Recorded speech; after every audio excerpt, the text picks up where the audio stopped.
After weeks of bitter wrangling, Ukraine finally has its new president, with Viktor Yanukovych being sworn in now. It comes after his rival, Prime Minister Yulia Tymoshenko, conceded defeat in the closely contested runoff election. RT's Alexei Rozhevsky reports from Kiev. When Viktor Yanukovych arrived at the Ukrainian parliament for his inauguration ceremony, his first obstacle was getting into the building. For some reason, heavy entrance doors nearly slammed shut into his face.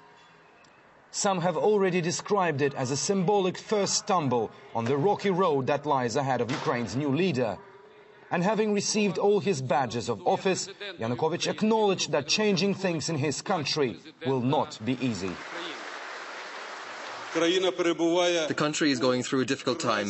The state budget is in deficit, massive debt, poverty, a crippled economy, corruption. These are by far not the only things which are unfortunately forming Ukraine's reality. I know what I must do to change that.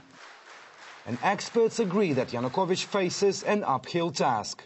He has inherited from Viktor Yushchenko an ailing economy and a population disillusioned with national politics. Mr. Yanukovych is facing a very difficult situation because Orange Revolution clearly failed. The economy is basically destroyed. Corruption is rampant and decision-making process is paralyzed in Ukraine. So to put everything together and to basically have economic growth return is a very, very difficult task. Another question worrying many is what direction Yanukovych's foreign policy would take. He has often been described as a pro-Moscow politician for his views on closer social and economic relations with Russia. But despite putting the revival of ties with Moscow and the CIS as his priority, Viktor Yanukovych's first official presidential visit will be to Brussels.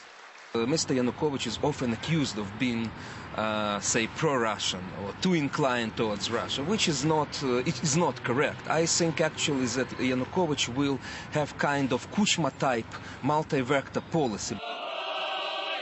Although the inauguration ceremony was witnessed by a record number of foreign delegates, Ukraine's parliament hall was only half full. Prime Minister Yulia Tymoshenko and most of her party boycotted this session. She still insists she would not accept Yanukovych's victory, and after surprisingly withdrawing her appeal against the election result last week, experts believe Tymoshenko is still up for a fight. The fact that Ukraine now officially has its fourth president does not mean the end of power struggle. It will now shift into parliament, as only a new coalition in the Rada would allow Viktor Yanukovych to replace Yulia Tymoshenko as prime minister.